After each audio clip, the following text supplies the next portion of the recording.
সালামু আলাইকুম। প্রিয় শিক্ষার্থীরা এবং দর্শক যারা আমাদের এই অনুষ্ঠান দেখছেন, তাদের প্রত্যেককে আমরা স্বাগত জানাচ্ছি। আমরা নিয়মিতভাবে স্কুল অফ এক্সেলেন্সের পক্ষ থেকে আমাদের সেকেন্ড টাইমার যারা শিক্ষার্থী সফল হয়েছেন তাদের সফলতার গল্প আপনাদের কাছে পৌঁছে দেওয়ার চেষ্টা করছি, তাদের সফলতার জার্নি আমরা শোনানোর চেষ্টা করছি। সেই ধারাবাহিকতায় আজকে আমার সাথে উপস্থিত আছেন একজন স্পেশাল গেস্ট, যিনি আমাদের সেকেন্ড টাইম ব্যাচের নিয়মিত শিক্ষার্থী ছিলেন এবছর, রিস্টার্ট ব্যাচ 3।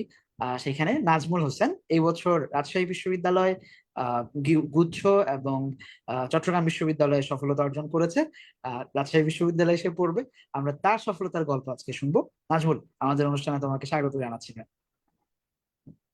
কেমন আছো ভাই? আসসালামু আলাইকুম। ওয়ালাইকুম ভাই আসসালাম। কেমন আছেন? জি আলহামদুলিল্লাহ, আমি ভালো আছি, আশা করছি তুমিও ভালো আছো। জি ভাই, আলহামদুলিল্লাহ, আল্লাহ ভালো রাখছে। তোমার কলেজ কোনটা ছিল ভাইয়া? আমার কলেজ ছিল সুসং দুর্গাপুর কলেজ। নেত্রকোনাতে? জি ভাইয়া। আচ্ছা আচ্ছা, আমার নানু বাড়ি নেত্রকোনায়, তো একদম দুর্গাপুরেই আমার নানু বাড়ি। তো তুমি খুব কাছাকাছি ছিলে আমার নানু বাড়ি। আচ্ছা, তুমি প্রথম বছর কি কোনো কোথাও চান্স পেয়েছিলে বা ভর্তি হয়েছিলে, নাকি একদম মানে সেকেন্ড টাইমেই সফলতা অর্জন করবে? ভাই আমি প্রথম বর্ষে আমি সবগুলা বিশ্ববিদ্যালয়ে ওয়েটিং লিস্টে ছিলাম। আমি চট্টগ্রাম বিশ্ববিদ্যালয়ে আমার চান্স হয়েছিল। সাবজেক্ট মনের মতো আসেনি। সাবজেক্ট ছিল আমার ভাষাভিত্তিক, সবার শেষের দিকে সাবজেক্ট, যার কারণে বাড়ি থেকে অনেক দূর। আমি যাই নাই। আমি আমি ভর্তি হয়েছিলাম জাতীয় বিশ্ববিদ্যালয়ের আনন্দমোহন কলেজ। ওইখানে ভর্তি হয়েছিলাম আমি। তারপর আচ্ছা সেকেন্ড টাইম আমি চালিয়ে যাই। আচ্ছা, কলেজে তুমি ভালো স্টুডেন্ট ছিলে, তোমার রেজাল্ট বরাবর ভালো ছিল। সেই জায়গা থেকে যখন তুমি প্রথম বছর খুব একটা সফলতা তুমি অর্জন করলে না বা ভালো সাবজেক্ট আসতো না, তোমার নিজের মধ্যে কি কোনো ধরনের হীনমন্যতা কাজ করতো, বা আশেপাশে সবাই যখন তোমাকে জিজ্ঞেস করতো কি ব্যাপার কই পড়ো, এই প্রশ্নটা তোমার কাছে ঠিক কেমন লাগতো? এটা আমার খুবই কষ্ট লাগতো যখন বলতো তুমি কোথায় পড়ো, তোমার বন্ধুরা তো সবাই চান্স পেয়ে ভালো ভালো সাবজেক্টে পড়ে। আমার অনেক বন্ধুরা লতে পড়ে, ইকোনমিক্সে পড়ে, লোক প্রশাসনে পড়ে। তারা চান্স পেয়ে যায়, যার কারণে আমি সাবজেক্টের জন্য সেখানে যাই নাই।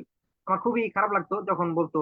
আর আমার মানে অনেকে এই অনুপ্রেরণা দিত। সবাই তো আর সমান না, অনেকে আবার অনেক কথা বলতো আর কি নিজের কাছে আর কি। আমি তার এই জাতীয় বিশ্ববিদ্যালয়ে পড়ি, এটা একটা হীনমন্যতা আর কি থাকতাম আর কি। সেই জায়গা থেকে এই বছর যখন রাজশাহী বিশ্ববিদ্যালয়ে বলা যায় যে টপ 25 এর মধ্যে তোমার রেজাল্ট আসলো, এখন তোমার অনুভূতিটা কি, যে এই যে পরিশ্রম তোমার সফল হলো আলহামদুলিল্লাহ, সব মিলে মানুষকে বলার বা নিজের ভেতরে একটা শান্তির জায়গা যে তৈরি হলো, এইটাকে ভাই কিভাবে দেখছো? কেমন লাগছে এখন?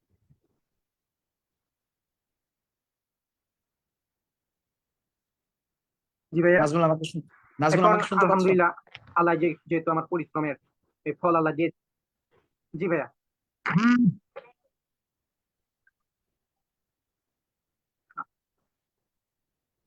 শোনা যাচ্ছে না? জি আটকে জি, গেছে মনে নাজমুল হয়। নাজমুল শুনতে পাচ্ছি, আমরা শুনতে পাচ্ছি, বলো ভাই। এখন মানে চান্স পাওয়ার পর জি তোমার ভাইয়া। অনুভূতি শুনতে যাচ্ছিলাম। এই তো ভাইয়া, চান্স পাওয়ার পর আলহামদুলিল্লাহ আল্লাহ আমার নিজের পরিশ্রমের ফল দিয়েছেন।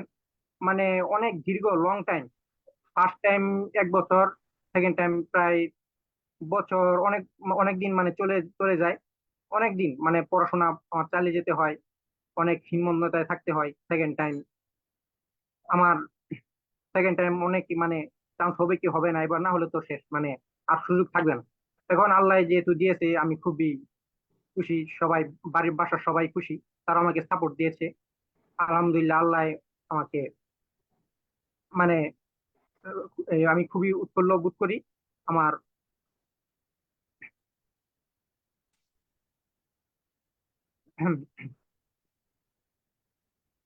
আচ্ছা নাজমুল, আহ তোমার সেকেন্ড টাইমার হিসেবে যখন তুমি প্রস্তুতি শুরু করলা, তোমার স্ট্র্যাটেজিটা কি ছিল যে প্রথম বছরের আহ ব্যর্থ হওয়ার বা ভালো রেজাল্ট, আমি ব্যর্থ বলবো না কথাটা, যে ভালো রেজাল্ট না আসার বা তোমার কাঙ্ক্ষিত যেই রেজাল্ট, যেই সাবজেক্টে তুমি পড়তে চাচ্ছিলে সেই সাবজেক্ট যখন আসলো না, সেকেন্ড টাইমে তুমি স্ট্র্যাটেজিটা কি নিয়েছিলে, কিভাবে তুমি পড়াশোনা করেছো ভাই?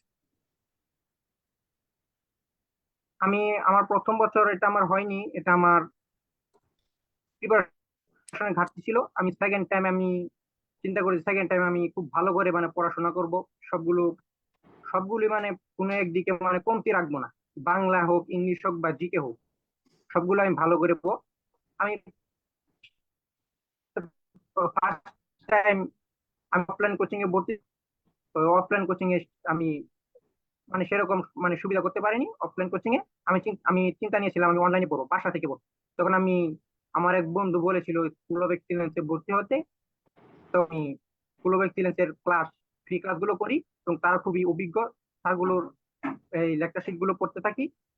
আমার এগুলো করি, তারপর আমি এই নিয়মিত ক্লাস, নিয়মিত পরীক্ষাগুলো দেই। যেমন একটা সাহস অনুভূতি, মানে এই কনফিডেন্স বাড়ে যখন আমি পরীক্ষাগুলো হই, নিয়মিত পরীক্ষা। যেমন এই ক্লাসের পরে ওই কনসেন্ট্রেশন টেস্ট, তারপরে সাপ্তাহিক পরীক্ষা, টপিক ভিত্তিক পরীক্ষা, এগুলো আমাকে খুবই মানে পরীক্ষার সামনের ভার্সিটি পরীক্ষা আমাকে খুবই হেল্পফুল করেছে আর কি। যার কারণে আমার নিজের মনে একটা ইন্সপায়ার কাজ করে, আমি পারবো, আমি এই বিশ্ববিদ্যালয়ে একটা ভালো কিছু করতে পারবো। যার কারণে আমি স্কুল অফ এক্সিলেন্সে ভর্তি ছিলাম, অন্য কোথায় ভর্তি ছিলাম না। বাসা থেকে নিয়েছিলাম প্রিপারেশন।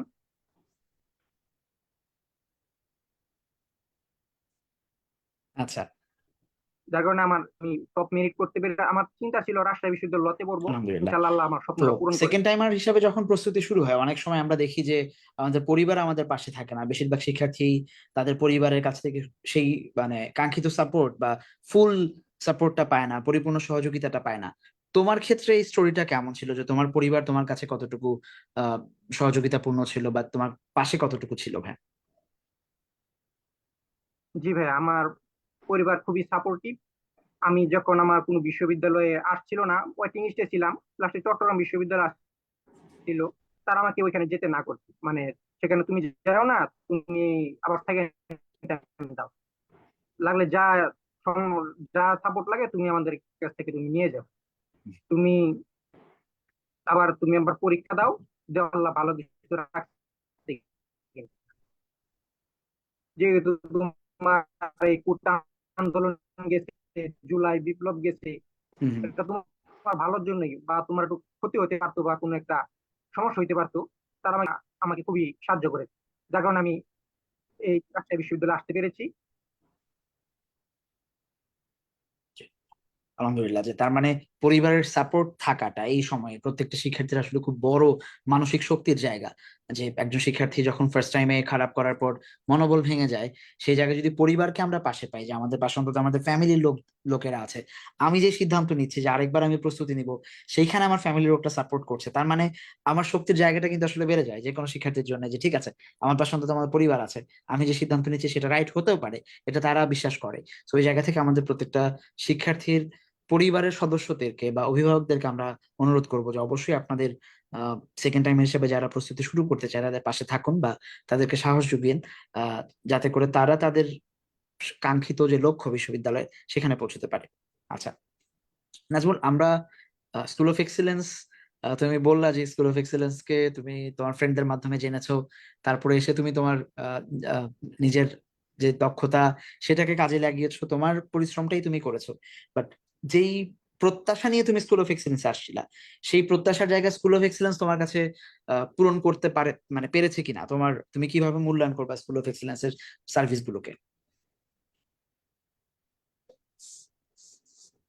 স্কুল অফ এক্সিলেন্স, আমি যখন স্কুল অফ এক্সিলেন্স এর ক্লাস গুলো করি, ফ্রি ক্লাস গুলো, তখন থেকে আমার খুবই মনে হয়েছিল এখানে আমি গেলে বা কোনো একটা এই আমি ফিস আমি ভালো কিছু করতে পারবো। আমার স্কুল অফ এক্সিলেন্স এর সবগুলোই স্যারগুলো অভিজ্ঞ, এবং সবগুলো আমার ভালো লেগেছে। বিশেষ করে স্কুল অফ এক্সিলেন্স যখন text book, English text book যখন আপনি পড়িয়েছিলেন ধরে ধরে, যেটা আমি অফলাইন বা অন্য কোথাও আমি পাইনি এরকম এভাবে। তাছাড়া নাটক, উপন্যাস এগুলো ধরে ধরে পড়ানো হয়েছে স্কুল অফ এক্সিলেন্সে, যেটা আমার খুবই হেল্পফুল লেগেছে। তাছাড়া ম্যাথ, আইকিউ, এগুলো ক্লাস অফলাইনে কোথাও পড়ায় না, এগুলো তারা ছাত্রদেরকেই দিয়েছে। আবার তাছাড়া আরো রয়েছে ভোকাবুলারি ক্লাস। হুম হুম। এই ভোকাবুলারি ক্লাস অন্য কোথাও না পড়ায় না, বা অনলাইন কোথাও এভাবে পড়ানো হয় না, সেভাবে পড়ানো হয়েছে স্কুল অফ এক্সিলেন্সে। আমার খুবই হেল্প হেল্প করেছে, যা যা তাছাড়া রয়েছে জিকে। জিকেটা এই জিকে শাহরিয়ার স্যার, তাছাড়া ইংলিশের জন্য আপনি বা হাসনাত স্যার, তাছাড়া বাংলায় যে স্যারগুলো রয়েছে তারা খুবই মানে অমায়িক বা বুঝিয়ে দিয়েছেন। তাছাড়া এই সাইদ স্যারের ক্লাস ক্লাস যেমন এই সমাস, উপসর্গ, এগুলো খুবই এই কিভাবে পড়ানো করে দিয়েছে, সহজভাবে বুঝিয়ে দিয়েছেন আমাদের। আমি খুবই মানে খুবই খুবই ভালো লেগেছে স্যারের ক্লাসগুলো। তাছাড়া আমার সবচেয়ে বেশি ভালো লেগেছে টেলিগ্রাম গ্রুপটা। মানে আমাদের এই ক্লাস করার পরে দিয়ে বা তারা যখন এই শীটগুলো দিয়ে দেয়, তারা শীটগুলো পড়ার পর যখন প্র্যাকটিসে আমাদের সমস্যা হয়, আমরা তখন টেলিগ্রামে দিয়ে দেই বা নিজের সমস্যার জন্য, বা আমাদের কোনো শিক্ষার্থী বা আমাদের কোনো শিক্ষার্থী বন্ধু তারা বুঝিয়ে দেয়, বুঝিয়ে দেন। তাছাড়া তারা বুঝিয়ে না দিলে শিক্ষক তো রয়েছে, তারা নিজেরাই উত্তর দিয়ে দেয়। আমি কোথাও মানে এরকম সার্ভিস পাইনি। আমি স্কুল অফ এক্সিলেন্সি থেকে আমি পেয়েছি এরকম সার্ভিস। আচ্ছা, আলহামদুলিল্লাহ। তার মানে তুমি তোমাদের ডাউট সলভ নিয়ে যেই মূল্যায়নটা দিলে, যে আমরা কিন্তু 24/7 ডাউট সলভ দিয়ে থাকি, যেখানে আমরা চাই যে শিক্ষার্থীরা নিজেদের মধ্যে নিজেদের ডাউট গুলোকে সলভ করুক। কারণ কিছু ডাউট বা কিছু প্রশ্ন রয়েছে যেটা হয়তো অন্যজনের কাছে সমস্যার হতে পারে, বাট তুমি পারো। আবার তোমার কিছু প্রশ্ন রয়েছে যেটা তুমি পারছো না, কিন্তু তোমার আরেকটা ফ্রেন্ড পারে। তো দুইজন যদি দুইজনকে হেল্প করা একটা জায়গা আমরা করে দিই, তাতে করে হয় যে মানে নির্দিষ্ট দিনে কয়েকটা প্রশ্নকে তুমি এনকাউন্টার করতে পারছো। একটা টপিক যখন তুমি পড়ছো, যেই ক্লাস, তার বাইরের কিছু টপিক নিয়ে তোমাদের আলোচনা হচ্ছে, ব্রেনস্টর্মিং এ থাকছে সেই মানে টপিক গুলো, সাবকনশিয়াস মাইন্ডে গেঁথে যাচ্ছে। এর বাইরে যদি কারো একান্ত সমস্যা, আমরা টিচাররা এসব সেখানে হেল্প করছি। মূলত তোমাদের নিজেদের প্র্যাকটিসের জায়গাটাকেই আমরা এটাকে রাখছি। তো এটা তোমার জন্য হেল্পফুল হয়েছিল, দ্যাটস ভেরি গুড, আলহামদুলিল্লাহ। আহ তুমি ক্লাস নিয়ে অনেক কথা বললে, আমি আর ক্লাসের দিকে যাচ্ছি না, বাট আমি তোমার পয়েন্টের জায়গা থেকে একটু বলতে চাই যে আমাদের শিক্ষার্থীদের জন্য আমরা কিন্তু টেক্সট ভিত্তিক বাংলা এবং ইংরেজি দুটারই মূল বই নিয়ে আমরা কাজ বেশি করি, এবং পাশাপাশি যেই জিনিসটা অন্য কোথাও আলাদা করে পড়ানো হয় না, শুধু প্রত্যেকদিন পড়া দিয়ে দেয়, সেটা হচ্ছে মেমোরাইজিং এর যে জায়গাটা, সেটাকে আমরা আলাদা করে এমফাসাইজ করি, যে একজন শিক্ষার্থীর মেমোরাইজিং আমরা ক্লাসেই পড়ায় দিই। তাদেরকে ভোকাবুলারি বলো, কনফিউজিং ওয়ার্ড বলো, ওয়ান ওয়ার্ড সাবস্টিটিউশন বলো, মানে এই এই জিনিসগুলোকে আমরা ক্লাসেই পড়ায় দিতে পছন্দ করি, যে বাচ্চারা অন্তত ক্লাসে বসে 2-3 ঘন্টা শিখে যাক। বাসায় পড়ুক আর না পড়ুক, অন্তত ক্লাসে বুঝে যাক যে কেন, কোনটার কি কারণে কি অর্থ হচ্ছে, কেন ভিন্ন হচ্ছে। তো এটাও তোমার খুব কাজে দিছে, আলহামদুলিল্লাহ, শুনে ভালো লাগলো। তো আমাদের পরীক্ষার ব্যাপারে একটু তোমার কাছে আমি একটু মূল্যায়ন চাচ্ছি ভাই, যে অনেক পরীক্ষা হয়তো, class test, weekly G test, concentration test, monthly test, এত পরীক্ষা দিতে কি ভালো লাগতো? মানে এত কেন পরীক্ষা, এটা কি আসলে কোনো দরকার আছে? জি ভাইয়া, খুবই দরকার আছে যে এই পরীক্ষার মাধ্যমে মানে বা বোঝা যায় ক্লাসে আমি কি পারি বা কত পারি, এটা মুখ্য না। সেটা মুখ্য যে পরীক্ষার ভিতরে আমি কতটুকু দিতে পারছি। এটাই, অনেক স্টুডেন্ট রয়েছে যারা ক্লাসে সব পারে কিন্তু পরীক্ষা দিতে পারলে নিজের ভিতরে একটা কনফিডেন্স থাকে, মানে নিজের ভিতরে একটা অনুপ্রেরণা বাড়ে যে না, আমি সামনে ভার্সিটি পরীক্ষা আমি ভালো করতে পারবো। জি জি। আচ্ছা, পরীক্ষায় যখন তুমি তুমি বিইউপি, তারপরে হচ্ছে চট্টগ্রাম দিয়েছো, রাবিতে দিয়েছো, পরীক্ষার প্যাটার্ন মানে প্রশ্ন প্যাটার্ন দেখে পরীক্ষাকে, তোমার আমরা যে পরীক্ষাগুলো নিয়েছি, আমাদের প্রশ্নের মূল্যায়ন তুমি কিভাবে করবা, যে আসলে কতটুকু মানে কতটুকু প্রস্তুতির জায়গা সম্পন্ন হয় আমাদের এক্সাম গুলার মাধ্যমে? আমাদের এক্সাম গুলোর মাধ্যমে মাধ্যমে বিশ্ববিদ্যালয়, বিভিন্ন বিশ্ববিদ্যালয়ে মানে 100% প্রস্তুতি হয়। এই আপনারা মানে কোন একটা বিশ্ববিদ্যালয় এই আসন্ন ধরেন বিউপি সবার আগে হয়ে যায়, যার মনে করেন আপনারা তার আগে বিউপি মডেল টেস্ট মানে অনুরূপ ভাবে মানে নেওয়া হয় স্কুল অফ এক্সিলেন্স থেকে। তাছাড়া চট্টগ্রাম বিশ্ববিদ্যালয় বা রাজশাহী বিশ্ববিদ্যালয় বা জাহাঙ্গীরনগর, সবগুলো মানে অনুরূপ ভাবেই নেওয়া হয় স্কুল অফ এক্সিলেন্স থেকে। মানে একটা যখন কোনো তো আশা থাকে মানে এই পরীক্ষা ভালো করলে আমি ওই পরীক্ষায় ভালো করতে পারবো, ওই বিশ্ববিদ্যালয় পরীক্ষায়, যা খুবই হেল্পফুল করেছে আমাদেরকে। ও এই সামনে বিশ্ববিদ্যালয় পরীক্ষা তা খুবই মানে সাপোর্টিভ। যাক, আলহামদুলিল্লাহ, যে পরীক্ষাগুলো আমরা যে উদ্দেশ্যে নিয়ে থাকি, যে একজন বাচ্চার, বিশেষ করে সেকেন্ড টাইমার যারা, আমি এই গল্প সবসময় বলি সবাইকে পরামর্শ দেওয়ার ক্ষেত্রে, যে সেকেন্ড টাইমারদের আসলে প্রস্তুতি, বেশি করে পড়া, বেসিক থেকে পড়া, এগুলা খুব বেশি প্রয়োজন নাই এখন। কারণ একটা বছর একটা লম্বা জার্নি তোমরা করে গেছো। ফার্স্ট টাইমারদেরকে আমরা এই কথাটা বেশি করে বলি যে ভাই তুমি বেসিক ধরে ধরে পড়ো, তুমি অমুক জায়গা থেকে কনসেপ্ট ক্লিয়ার করো। বাট সেকেন্ড টাইমারদের মোস্ট অফ দ্য স্টুডেন্টস যেটা হয়, যে গত বছরই কনসেপ্ট ক্লিয়ার, 1 বছর ধরে টানা পড়ে গেছো। সমস্যা হচ্ছে তুমি প্র্যাকটিস ঠিকঠাক করো নাই, তুমি পরীক্ষা বেশি দাও নাই, এই জন্য দেখা গেছে যে মানে যখন বিশ্ববিদ্যালয়গুলোতে পরীক্ষা দিতে যাচ্ছ তখন মানে প্রশ্ন ফেস করতে যে তুমি মানে দ্বিধাদ্বন্দ্বে ভুগতেছো যে এখন আমি কোনটা দেখাবো, এরপরে কোনটা হবে, এটা পড়ছি কিনা ওইটা পড়ছি কিনা। তো এইটা যত বেশি প্র্যাকটিসের মধ্যে দিয়ে আমরা সেকেন্ড টাইমারদেরকে নেওয়াতে পারবো, তত তাদের প্রস্তুতির জায়গা মজবুত হবে। এই জায়গাটা চিন্তা করে আমরা কিন্তু সবসময় সেকেন্ড টাইমারদেরকে বিশেষ করে প্র্যাকটিসের মধ্যে রাখি, প্রচুর এক্সাম, মডেল টেস্ট এইগুলো বেশি প্যারা দিই। যাক, এটা তোমার কাজে লাগছে, এটা শুনে ভালো লাগলো। তোমার এই বছর কোন কোন বিশ্ববিদ্যালয়ে চান্স হয়েছে যদি আমাদেরকে একটু বলতা? রাবিতে পজিশন কত আর কোন কোন বিশ্ববিদ্যালয় হয়েছে? আমি পরীক্ষা দিয়েছিলাম, বিউপিতে পরীক্ষা দিয়েছিলাম। বিউপিতে আমার ওয়েটিং লিস্ট থেকে চান্স হয়েছিল। আমার পজিশন সিট ছিল 734তম, F3 আচ্ছা। সেখান থেকে চান্স হয়েছে। তাছাড়া চট্টগ্রাম বিশ্ববিদ্যালয়ে বি ইউনিটে 1486, ডি ইউনিটে 598 এবং রাজশাহীতে 23তম। আমি যেহেতু লতে পড়বো, রাজশাহী আমার টার্গেট ছিল। রাজশাহী চান্স হওয়ার পর আমি গুচ্ছতে আমি অ্যাটেন্ড করি নাই, কিন্তু গুচ্ছ আচ্ছা। তো দরকার ছিল। তো গুচ্ছ তো আমার মেরিট ভালো চলে আসে। আলহামদুলিল্লাহ, আল্লাহ তোমার মানে স্বপ্ন যেটা, নিয়ত যেটা ছিল যে এই বিশ্ববিদ্যালয়ে সাবজেক্ট বিশেষ করে লতে পড়বা, এটা আল্লাহ পূরণ করে দিয়েছে। আর পজিশন দরকার নাই, আর যথেষ্ট ভালো পজিশন। আমার মনে হয় যে সেকেন্ড টাইমের বাচ্চারা যেটা ভয় পায়, আমি তোমার কথা থেকে আমি একটু বলছি যে সেকেন্ড টাইমের বাচ্চারা ভয় পায় যে তাদেরকে দিয়ে কি আসলে ফার্স্ট টাইমারদের মতো ভালো রেজাল্ট করা সম্ভব, মানে আসলেই কি আমাকে দিয়ে টপ পজিশনে যাওয়া সম্ভব, 20-এর মধ্যে ঢোকা বা 50-এর মধ্যে ঢোকা, 100-এর মধ্যে থাকা কি সম্ভব?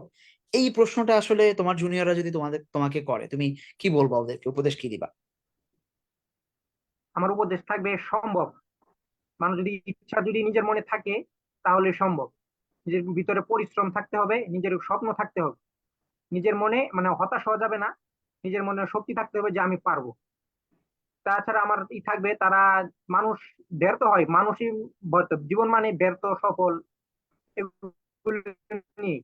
তো তাদের ভিতরে থাকবে তারা যেন সফল হওয়ার জন্য তারা যেন চেষ্টা চালিয়ে যায়, কোনো সময় যেন তারা থেমে না থাকে, নিজের উপর মানে বিশ্বাস রাখে, যেন তারা যেন এগিয়ে যায়। একবার না পারলে যেন আরেকবার দেখে তারা। তাদের কাছে আমার এটাই অনুরোধ থাকবে, তারা যেন এই নিজের চেষ্টা চালিয়ে যায়। খুবই অসাধারণ। সেকেন্ড টাইমারদের, ধরো ফার্স্ট টাইমারদের পরীক্ষা হচ্ছে জুনের লাস্ট থেকে একদম অগাস্ট পর্যন্ত পরীক্ষা হবে। সো এই যে এখন জুন মাস চলছে, জুন জুলাই আগস্ট, এই 3 মাস একজন সেকেন্ড টাইমার আসলে কি করা উচিত? তার কি ফার্স্ট টাইমারদের পরীক্ষা শেষ হলে যে প্রস্তুতি নেওয়া উচিত, নাকি এখন থেকেই নেওয়া উচিত? নিলে কিভাবে নেওয়া উচিত? তুমি কোন রুটিন সাজেস্ট করবে ওদেরকে?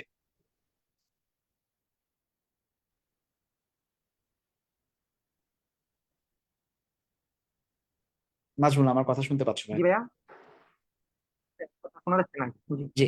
যদি একজন সেকেন্ড টাইমার, কারণ ওদের তো ফার্স্ট টাইমারদের পরীক্ষা শেষ হতে, ফাইনাল পরীক্ষা শেষ হতে 3 মাস বাকি আছে, এই 3 মাস একজন সেকেন্ড টাইমার আসলে কি করবে? তার কি ফার্স্ট টাইমারদের সাথে প্রস্তুতি শুরু করা উচিত, নাকি এখন থেকেই করা উচিত? করলে কিভাবে করবে? তাদের এখান থেকে শুরু থেকে করা উচিত। কারণ তারা শুরু থেকে করলে নিজের মানে পড়াশোনা একটা তাদের টার্গেট থাকবে যেন তারা ফার্স্ট টাইমে যারা দিবে তারা যেন 3 মাস যে আছে তা খতম করতে পারে, মানে শেষ করতে পারে বিশ্ববিদ্যালয় ভিত্তিক পড়া, যেটা আমি করেছিলাম। যেন আমার টার্গেট ছিল যেন এই যারা ফার্স্ট টাইমার তারা পরীক্ষা শেষ হওয়ার সাথে সাথেই আমার 2-3 মাস যেন একবার পড়াগুলা শেষ হয়ে যায়। মানে আমার যেটা আমাকে হেল্প করবে মানে ক্লাসে মানে অন্যদের থেকে একটু এগিয়ে রাখতে, মানে আমাকে যেটা হেল্প করবে আর কি। তাছাড়া ওই তারা যেন চেষ্টা করে প্রথম থেকে যেন তারা শুরু করে যেত, আমার এটাই অনু ই থাকবে, কথা থাকবে তাদের কাছে। মানে শেষের দিকে যদি শুরু করে তারা আর বেশি একটা সময় পাবে না, যেহেতু ফার্স্ট টাইমের কিন্তু অনেক এগিয়ে থাকে সেকেন্ড টাইমের থেকে, মানে মানসিক ভাবে এগিয়ে থাকে তারা যেহেতু জি। সাপোর্ট পায়। কিন্তু সেকেন্ড টাইমার যেহেতু সাপোর্ট পায় না, অনেক কথা শুনতে হয়। তাছাড়া তারা যেন শুরু থেকেই যেন শুরু করে তারা, মানে তারা পরীক্ষা শেষ হওয়ার পরেই যেন তারা শুরু করে দেয়। ফার্স্ট টাইমারের আগে থেকে যেন তারা শুরু করে, তারা যেন একবার শেষ করতে পারে পড়াগুলো। এক্স্যাক্টলি। সো আশা করছি যে সেকেন্ড টাইমার হিসেবে এই বছর যারা পরীক্ষা দিবা, অবশ্যই নাজমুলের এই কথাগুলোকে একটু মনোযোগ দিয়ে বোঝার চেষ্টা করবা যে মানে আমার হাতে 2 মাস সময় বেশি আছে, তার মানে এই না যে আমি 1.5 মাস পরে পড়া শুরু করব। আমাকে এই 1.5 মাসের মধ্যে একবার সিলেবাসটা বুঝে ফেলা, বা ও যেটা বলার চেষ্টা করলো যে হয়তো ইন্টারনেটের কারণে আমরা শুনতে পারলাম না, সেটাকে জন্য আমি রিপিট করছি, যে আহ, বিশ্ববিদ্যালয়ে প্রশ্ন ধরে ধরে প্রশ্ন অ্যানালাইসিস করা এবং কোন জায়গা থেকে টপিক গুলো আসে সেটাকে ধরে প্রিপারেশন নেওয়া, যে আমার এই জায়গায় একটু মানে দুর্বলতা আছে, আমি তাহলে এটাকে নিয়ে কাজ করবো, বা এই জায়গাটা আমার স্ট্রং জোন, আমি স্ট্রং জোনটাকে নিয়ে কাজ করবো। So, এই আইডিয়াটা সবার আসলে মানা উচিত, বা এই মানে পরামর্শটা আমলে নেওয়া উচিত। Thank you Nazmul. নাজমুল, ভর্তি হচ্ছে কোথায়? রাবিতে, লতে? আচ্ছা, তাহলে তো তোমার সাথে আমার জি ভাই। রাবিতে দেখা হবে এখন থেকে প্রায়, কারণ আমি প্রায়শই রাজশাহী যাই, রাবিতে যাই। আমাদের স্টুডেন্ট যারা, তাদের সাথে আমার প্রায় দেখা হয়। আশা করছি যে এর পরে স্টুডেন্ট মিছিলে তুমিও থাকবে ইনশাল্লাহ, যাদের সাথে স্কুল অফ এক্সেলেন্স এর ফ্যামিলি দেখা হবে ইনশাল্লাহ। ওকে। আহ কি হতে চাও ভবিষ্যতে, কি পরিকল্পনা নিয়ে তুমি ল নিচ্ছ? জি ভাইয়া। কি পরিকল্পনা নিয়ে ল নিচ্ছ, কি হতে চাও? জি ভাইয়া, পরিকল্পনা নিচ্ছে আমি যেন একটা দেশের উদ্দেশ্যে যেন কাজ করতে পারি। আমার ইচ্ছা থাকবে এটাই, মানে বাংলাদেশ যেন বিশ্বের বুকে মাথা উঁচু করে দাঁড়াতে পারে। মানে একটা ভালো যেন একটা সুনাগরিক হই দেশের, দেশের জন্য একটা ভালো কিছু করতে পারি। মানে বাংলাদেশ তো যেহেতু তৃতীয় বিশ্বের একটি দেশ, মানে দেশটা যেন একটা ভালো একটা মানে একটা বিশ্বের বুকে দাঁড়াতে পারে, এটা আমার থাকবে। বাংলাদেশ দেশ যেন কোনো রাষ্ট্রের ছায়া রাষ্ট্র না হয়, মানে বাংলাদেশ যেন কোনো একটা রাষ্ট্রের তাবেদারে পরিণত না হয়। বাংলাদেশ যেন একটা নিজেই মানে একটু স্বয়ংসম্পূর্ণ হয়, তা আমার ইচ্ছা, দেশের জন্য কাজ করা। আলহামদুলিল্লাহ। আহ আরেকটা প্রশ্ন যেটা আমি সবাইকেই করি, যে সেকেন্ড টাইমার হিসাবে যখন একজন শিক্ষার্থী প্রস্তুতি নেবে, তার কি আসলে অফলাইন কে চুজ করা উচিত নাকি অনলাইন কে চুজ করা উচিত? সার্বিক দিক বিবেচনা করে নিরপেক্ষভাবে তুমি কি মতামত দিবা বা কি পরামর্শ দিবা, অফলাইন নাকি অনলাইন? কি আমার মতামত হবে, অফলাইন এবং অনলাইন আমি যদি কম্পেয়ার করি, অফলাইনে অফলাইনে কিন্তু অনেক ব্যাচ থাকে। অনেক ব্যাচ, একটা পরে আরেকটা ব্যাচ বা চারটা ব্যাচও হয়। আমি ধরবো যেন অফলাইনে বেশি একটা সময় থাকে না শিক্ষার্থীদের পড়ানো, তারা বেসিক গুলো করে দেওয়া যায় কিন্তু প্রশ্ন সমাধান করে না। অফলাইনে একটা নেতিবাচক দিক এলো এটা। তাছাড়া অফলাইনে যেমন ভোকাবুলারি ক্লাস এগুলো তারা করায় না। তাছাড়া টেক্সট বুক তারা এগুলো পড়ায় না, তারা শুধু লেকচার শিট গুলো পড়িয়ে দেয়। তাছাড়া ওই প্রশ্ন অ্যানালাইসিস, যেটা বিশ্ববিদ্যালয় ভিত্তিক, যেমন রাজশাহী হোক ঢাকা হোক, তারা কিন্তু এভাবে তারা করায় না। এই একটা নেতিবাচক। তাছাড়া অফলাইনের কিছু সুবিধা দিক রয়েছে, মানে সামনাসামনি যেন এই টিচারকে প্রশ্ন করতে পারে, এই একটা সুবিধা। তাছাড়া অনলাইনে কিন্তু এই মেমোরাইজিং পার্ট, টেক্সট বুক এগুলো কিন্তু পড়ে দেওয়া হয়েছে। তাছাড়া তারা ওই প্রশ্ন অ্যানালাইসিস, যেটা খুবই গুরুত্বপূর্ণ বিশ্ববিদ্যালয় ভিত্তিক প্রশ্ন অ্যানালাইসিস, সেগুলো অনলাইনে পড়ানো হয়। তার জন্য আবার এই অফলাইনে কোনো একটা ক্লাস মিস হয়ে গেলে তো আর পড়ার সুযোগ থাকে না, কিন্তু এই অনলাইনে কিন্তু আবার এটা রেকর্ড থাকে, কোন একটা কারণে এই রেকর্ড থাকে। তাছাড়া তারা সেখান থেকে পড়তে পারে কোন একটা কারণে। তাছাড়া আমার সার্বিক সার্বিক দিক দেখাতে গেলে এই অফলাইন থেকে অনলাইনই ভালো মনে হয়।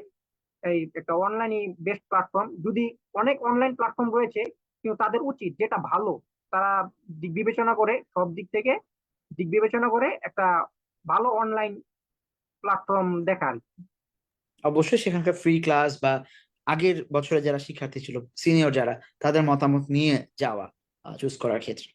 সো স্কুল অফ এক্সিলেন্স নিয়ে তোমার কোনো মজার স্মৃতি যেটা আমাদের সাথে শেয়ার করতে চাও, বা কোনো সমালোচনার জায়গা কিংবা আমাদেরকে কোনো পরামর্শ দেওয়ার আছে কিনা?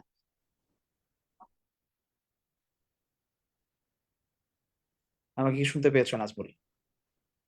না ভাই, শুনতে পাই, মানে আচ্ছা, আটকে গেছে আর কি।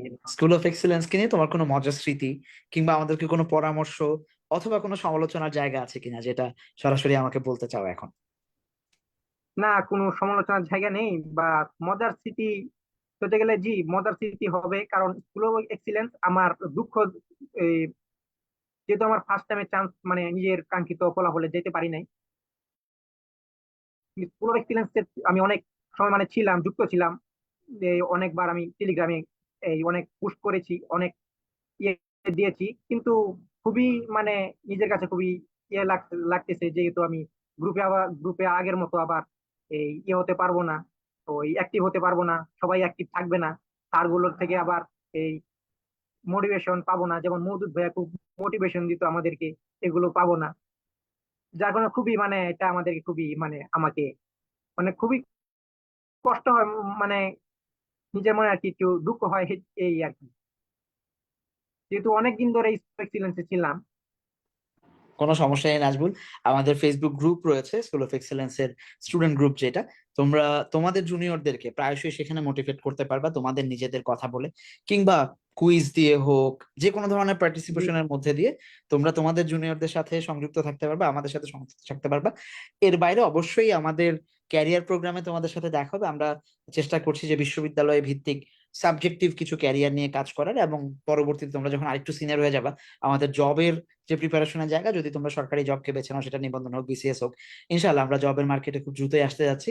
আশা করছি তোমাদেরকে সেইখানে জবের মার্কেটে পাবো, বা যদি আমরা তখন পর্যন্ত টিকে থাকি বা তোমরা মনস্থির করতে পার, আমাদের সাথেই তোমাদের আবার জবের জার্নিটা শুরু হোক। আমরা কিন্তু সবসময় কথাটা বলি যে অ্যাডমিশনে আসছো, চলে যাচ্ছ জি। মানে সম্পর্ক শেষ হচ্ছে না, তোমরা এই পরিবারের অংশ।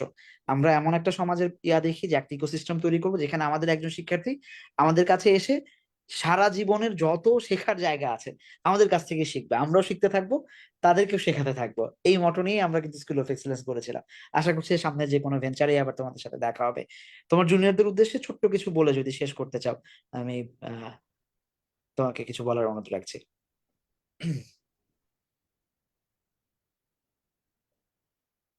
জি নাজমুল ভাইয়া, তোমার নাজমুল, তোমার জুনিয়রদের উদ্দেশ্যে যদি কথাগুলো কিছু একটু। বলার থাকে, তোমার জুনিয়র উদ্দেশ্যে যদি তোমার কিছু বলার থাকে ছোট্ট করে শেষ করব। জি, আমার senior উদ্দেশ্যে বলা থাকবে, তারা যেন কোচিং যেন তারা এই বুঝে শুনে তারা নেয়, মানে অনেক কোচিং, অনেক অনলাইন অফলাইন কোচিং রয়েছে, তারা যেন সেটা এই তারা যেন ফ্রি ক্লাসগুলো করে, এবং সেই ক্লাসগুলো করে যেন তারা স্কুলে অনলাইন কোচিং এ ভর্তি হতে পারে। আমার এটাই থাকবে। কিন্তু স্কুল অফ এক্সিলেন্সের সবগুলো ওই দিক মানে খুবই হেল্পফুল, খুবই মানে আমাকে খুবই এই সাহায্য করেছে প্রত্যেকটা শিক্ষার্থীকে। তারা যেন স্কুল অফ এক্সিলেন্সে যে এটা দেখতে পারে, তারা যেন আমার এটা থাকবে, প্রত্যাশা থাকবে। ওকে নাজমুল, অসংখ্য ধন্যবাদ আমাদের সাথে আজকের অনুষ্ঠানে যুক্ত হওয়ার জন্য। আমরা প্রিয় দর্শক, আমরা নাজমুল হোসেনের সেকেন্ড টাইমের জার্নির গল্প শুনছিলাম, যে কিভাবে নাজমুল তার প্রথমবারের নিজের পছন্দের সাবজেক্ট না পাওয়ার সেই ব্যর্থতাকে ঘুচিয়ে সেকেন্ড টাইমে আবার যাত্রা শুরু করেছিল, ধারাবাহিকভাবে পড়াশোনা করে, একদম নিয়মতান্ত্রিক ভাবে জীবনযাপন করে, নিয়ম মেনে সিস্টেমেটিকলি এগিয়ে কিভাবে সে সেকেন্ড টাইমার হিসাবে বিভিন্ন বিশ্ববিদ্যালয়ে টপ পজিশন সহ ভালো রেজাল্ট করেছে, এবং বর্তমানে রাজশাহী বিশ্ববিদ্যালয়ের একটা লুক্রেটিভ ডিপার্টমেন্ট লতে আইন বিভাগে সে ভর্তি হচ্ছে। সেই গল্প আমরা শোনার চেষ্টা করলাম, এবং সেকেন্ড টাইমের শিক্ষার্থী যারা, তাদের উদ্দেশ্যে নাজমুল অনেক পরামর্শ দিয়েছে। আশা করবো যে আমার শিক্ষার্থীরা সেগুলোকে মেনে চলার চেষ্টা করবে। আমাদের সেকেন্ড টাইম ব্যাচে যারা ভর্তি হতে চাও, তোমাদের জন্য কিন্তু কোর্স চালু হয়েছে school of excellence registered batch 24, যারা তোমরা 24 ব্যাচে ছিলে তাদের জন্য রেজিস্টার্ড ব্যাচ চালু হয়েছে। এই মাসে অর্থাৎ ঈদের ঠিক পরপর 20 জুন থেকে তোমাদের ক্লাস শুরু হবে। ক্লাস শুরুর আগ পর্যন্ত ভর্তিতে কিছু ছাড় থাকবে। বিস্তারিত জানতে গুগলে বিডিএসওই লিখলেই তোমরা পেয়ে যাবে বিস্তারিত, অথবা আমাদের যে পেজে লাইভ দেখছো এই মুহূর্তে সেই পেজে মেসেজ দিলেও বিস্তারিত জানতে পারবে। তো সবাইকে অসংখ্য ধন্যবাদ আমাদের সাথে থাকার জন্য। নাজমুলকে অসংখ্য ধন্যবাদ আমাদেরকে সময় দেওয়ার জন্য, তোমার গল্প শোনানোর জন্য। আশা করছি দেখা হবে সামনে তোমার বিশ্ববিদ্যালয়ে, এবং যে কোনো সময় যে কোনো ভাবে আবার কথা হবে ইনশাল্লাহ। প্রয়োজনে, যে কোনো প্রয়োজনে স্কুল অফ এক্সেলেন্স তোমাদের পাশে থাকবে। তার এক পর্যন্ত ভালো থেকো, সুস্থ থাকো, সবাইকে শুভকামনা। সালামু আলাইকুম। আসসালাম।